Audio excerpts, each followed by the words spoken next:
To'ppi o'zingizni erkin va kuchli his qilishingiz uchun emas, balki tarixni va an'analarni boshda saqlashingiz uchun kerakdir.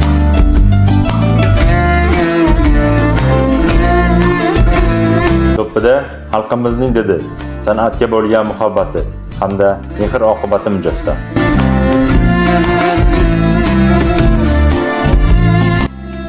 Milliy do'ppi ajdodlarimizning ma'naviy merosini bugungi kun bilan bog'lab turuvchi ko'prikdir.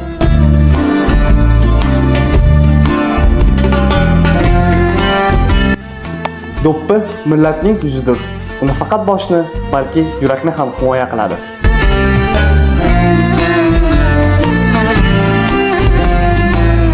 Do'ppi bu nafaqat bosh kiyim, balki xalqimizning urf-odatlari, tarixi va madaniyatining buyuk timsolidir.